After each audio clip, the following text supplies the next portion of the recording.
काही गहू आहे, हरभरा आहे, भुईमुग आहे, कांद्याच्या बुडक्या आहे.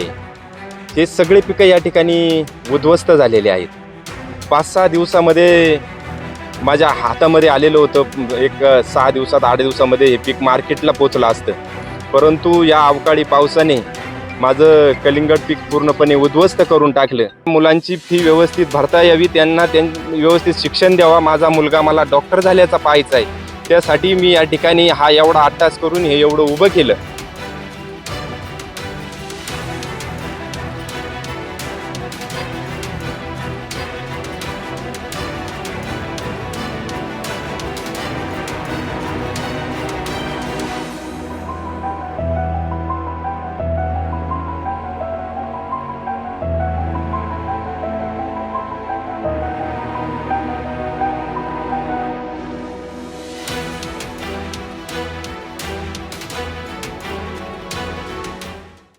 गेल्या 8 दिवसांपासून अहिल्यानगर जिल्ह्यातील अनेक तालुक्यांमध्ये अवकाळी पावसाने आणि गारपिटीने मोठं नुकसान केलेलं आहे.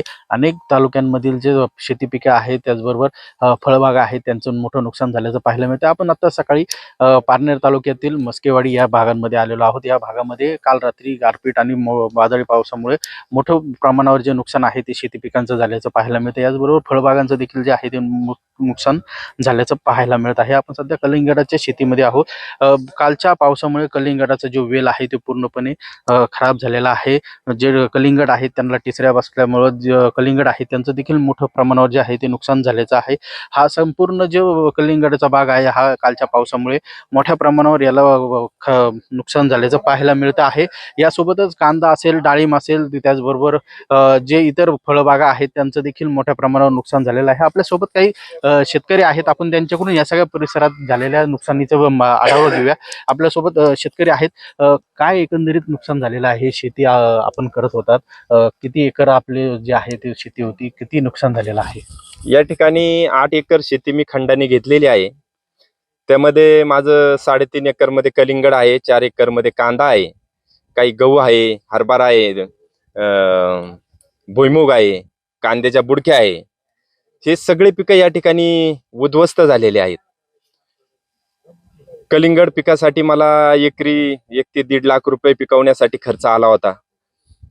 जवळजवळ 4.5-5 लाख रुपये भांडवल या ठिकाणी मी कलिंगडासाठी लावलेलं आहे. आणि हे कलिंगड पीक अगदी 5-6 दिवसामध्ये माझ्या हातामध्ये आलेलं होतं. एक 6 दिवसात 8 दिवसामध्ये हे पीक मार्केटला पोचलं असतं. परंतु या अवकाळी पावसाने माझं कलिंगड पीक पूर्णपणे उद्ध्वस्त करून टाकलं. या ठिकाणी 4 एकर कांदा आहे, काढणीस आलेला. अगदी काढणीचं काम चालू आहे, परंतु तोही पण पूर्ण उद्ध्वस्त झालेला आहे. आता तो माल पिकू शकणार नाही. आणि दुसरी गोष्ट, शासनाचा कांद्याला काहीच मार्केट नाही, काहीच भाव नाहीये. मार्केटला विकायचं तर त्याचं काही होणार नाही आणि ठेवायचा तर तो राहणार नाही.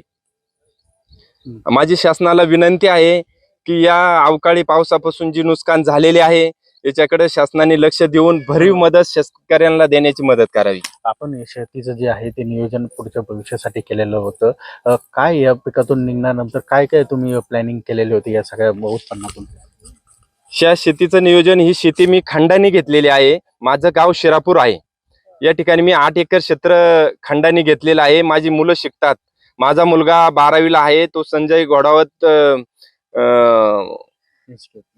मध्ये आता नेटचा अभ्यास करतोय कोल्हापूर या ठिकाणी. आणि मुलगी प्रवाराला BSc करते. तर माझ्या मुलांचे शाळेची जी फी आहे ती मला 5 ते 6 लाख रुपये वर्षाला भरावा लागते. आणि त्या मुलांची फी व्यवस्थित भरता यावी, त्यांना व्यवस्थित शिक्षण द्यावा. माझा मुलगा मला डॉक्टर झाल्याचा पाहायचा आहे. त्यासाठी मी या ठिकाणी हा एवढा अट्टास करून हे एवढं उभं केलं. आणि हे सगळं उद्ध्वस्त झालं. आता मी फी कशाच्या याच्यावरती भरायची आणि ही शेती परत कशी उभी करायची, हे अतिशय मोठं आव्हान माझ्या समोर या ठिकाणी आहे. नक्कीच जे आहे या सगळ्या परिसरामध्ये मोठ्या प्रमाणावर पाऊस झाल्यामुळे नुकसान झालेलं आहे. काय एकंदरीत परिस्थिती आहे गावाची? खूपच भयानक परिस्थिती आहे. कारण आता आमच्या बंधूंनी सांगितल्याप्रमाणे प्रत्येक पिकाला जो खर्च येतो तो भयानक आहे. कारण प्रत्येक पिकासाठी औषधं वेगवेगळी या ठिकाणी येत आहेत. त्याच्यावर काही शासनाचं कोणत्या प्रकारे नियंत्रण नाही आहे किमतीवर. आणि पिकांना कोणत्या प्रकारचा भाव नाही. ना कांद्याला भाव आहे, ना बाकीचे फळबागा करतात त्यालाही भाव नाही आहे. तर माझी एक विनंती आहे की शासनाने या ठिकाणी स्वतः स्पॉट पंचनामे करावेत आणि प्रत्येक पिकाला येणारा जो खर्च आहे कमीत कमी शेतकऱ्याला तो खर्च भेटेल याची काळजी घ्यावी. आता जे आहे मोठ्या प्रमाणात या भागामध्ये पाऊस झालेला आहे. पारनेरमध्ये ढवळपुरीला देखील काही दिवसांपूर्वी पाऊस झालेला होता. आता या परिसराचे जे आहे ते आता पाऊस झालेला आहे. एकंदरीतच पर्जन्यमान आहे ते बदलतंय असं वाटतंय. हो, निश्चित. कारण पाऊस होण्याची वेळ ही अनिश्चित आहे. कोणत्या वेळेस कधी पाऊस होईल काय सांगता येत नाही. त्यामुळे कोणतीही पिकं घ्यायला शेतकऱ्याला खूप अडचण निर्माण होतात त्या ठिकाणी. आणि हा जो पाऊस झालाय तो अतिशय भयानक.